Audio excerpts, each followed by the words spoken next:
Hello everyone, it's Margaret here with 60 and Me. Thanks for being here today. I'm going to give you a 4-letter word today that is going to change your life.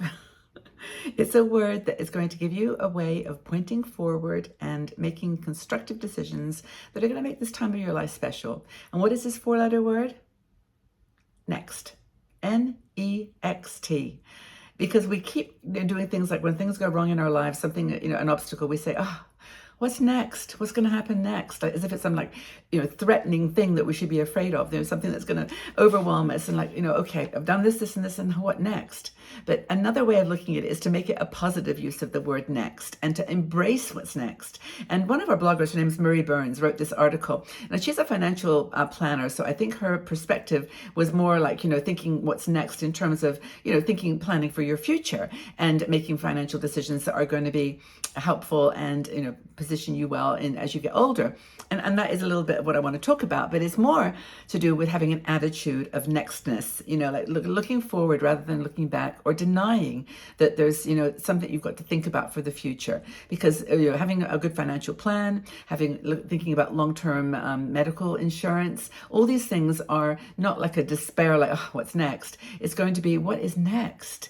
And, and have that mentality that's going to be positive and constructive. So I actually was thinking about how to frame this word next. And I'm big into, what do they call mnemonics at the moment? So it was like, okay, next. N is never give up on your dreams.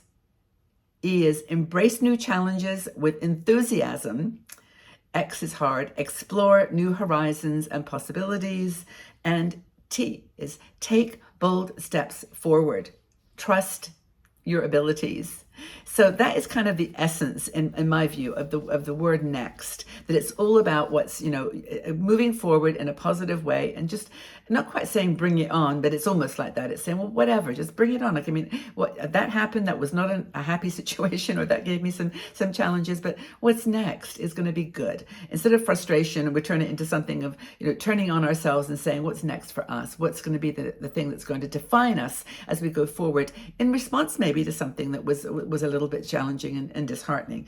It's about embracing new learning challenges and doing things for the first time. Who's done something new this year that really was a surprise to them that they actually did it? I'll tell you one that I did.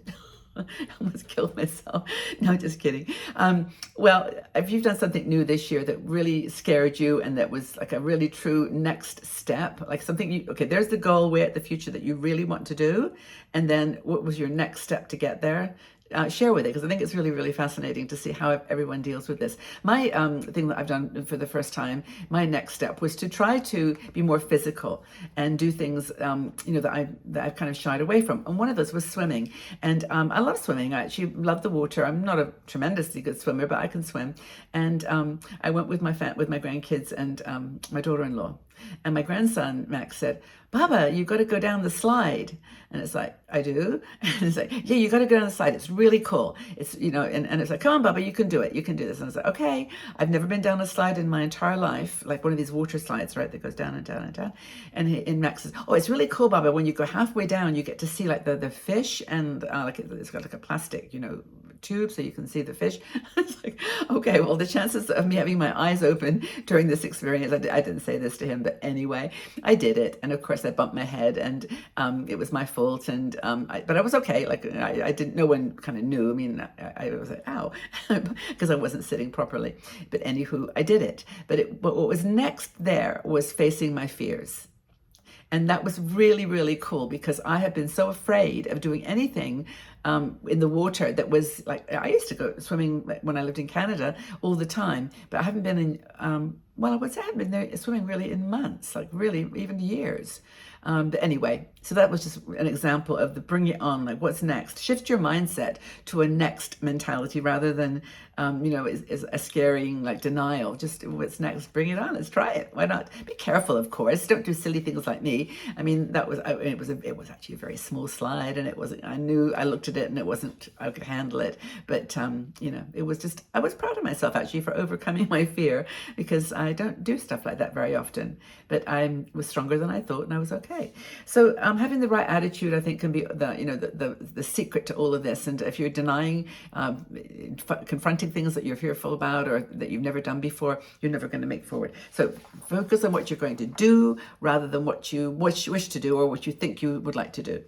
One of the things that Marie talks about, which I think is kind of a cool idea, I've never, that's not true. I have done this before, but take notes, write it down. She talks about like writing down your notes and talking to friends, even like to your financial planner in her case, and people that have the expertise to help you make decisions, but also talk to your, just your friends that know you and know that they're just like them. You're flawed. You've got weaknesses and you've got gaps where maybe they can jump in and help you. But also another thing she talks about is vision boards, and this is maybe the perfect example of a next strategy, where you're doing something that right now today that you may not even want to look at for another few months or year. That the whole point of it is to think what's next for this year ahead or the month ahead or whatever you're doing, and doing it from somewhere deep inside of you where you actually put pictures together and quotes, and you just get a big poster board and fill it with images of what you think is going to be next or what you want is going to be next. Maybe that's more important. It's not so much what you think you want, but what you want, and just put it down. And go through magazines and just pull out the ones that, speak to you, and kind of stitch together your dreams for the future and put it on a piece of paper. And you'll actually, Marie talks about this, and it's true, you'll be surprised if you go back to it like a month later or a few months later, a year later, you'll see that so much has happened, that you're taking what's next mentality really, really helped. So this, she talks about how the vision board actually works too, which is kind of cool. It's basically, it helps you to combine the strengths of your left and right side of your brain. So I always get this confused, but the left brain, I think, is a creative one where you're looking at the pictures and you're, picking out the ones that have sort of a special calling to you. And then your right side of your brain, I think, is the one that stitches the vision together. It's kind of the more practical, organized side of your brain. So it's actually working, both sides of that creative side of your brain, which I think, I've never looked at vision boards in that way before, but it's true. I actually have it. And so the brain can help visions come to fruition in what ways? Here's another, I think they're called, what are they called? Where the first letter represents a word. I'm forgetting again, but anywho, what does it do to your brain? Well, it nurtures your passions and interests. It engages you in lifelong learning. Your brain is curious and wants to learn. It expands your comfort zone. Swimming pool. It does. It gives your brain the permission to do something risky, because your brain doesn't want you to do things risky. It wants you just to stay really boring, really, really safe. So it expands your comfort zone, and it gives you trust in yourself and your intuition. And using the example of the water slide, that actually really did do those things for me. Like going ahead with what was next actually did nurture my passions. It engaged me in learning, and it was exciting. It was really cool. Expanded my comfort zone. I was okay with that. So what does she say happiness is? Well, it's about taking that next step, isn't it? And not forgetting to plan is part of that as well. Happiness is more than just like thinking, oh, I've got everything I want, everything is fine and calm and perfect. The other thing is, if you want these things to come to be, it's like you used to put it on a vision board and hope that somehow the universe is going to, well, maybe it can, but not in probably most people's cases. You've got to plan. You've got to put things in motion that are going to allow the dots to connect. So, if you want to, if you see yourself living in Spain or Italy or moving to another state or whatever, you've kind of got to, you can put it down there. You can put a picture of the scenery and the buildings and whatever, but then you've got to kind of look online and see what the cost of living is going to be, and whether you've got enough money saved in your retirement plan, how you're going to pay for this or that, or, the financial side is really important, but practically, do you need to lose some weight? Do you need to, buy something, or do you need to take a course for something? Maybe that travel example or moving was not such a good example. Maybe you want to be an artist. Well, you want to bring your artistic skills to a gallery. You've got to then put a portfolio together. You've got to just plan, and planning and considering the what ifs is important. And so the next, that mantra of next is actually all about, what ifs, so that you don't just charge down a path and then unfortunately, realize you didn't plan, you didn't, you didn't execute properly. So I'm going to read one more of the sentences here that explains what your next vision excites you. Why does it excite you? Well, it helps you navigate life's twists and turns with grace. It embodies adaptability and resilience. That's the E. It allows you to expect the unexpected and be prepared. And it also allows you to take care and take ownership of your life choices. And I think those are really cool reasons why the word next is so powerful. So what excites you in your life right now? What are you looking forward to doing? What's on your vision board?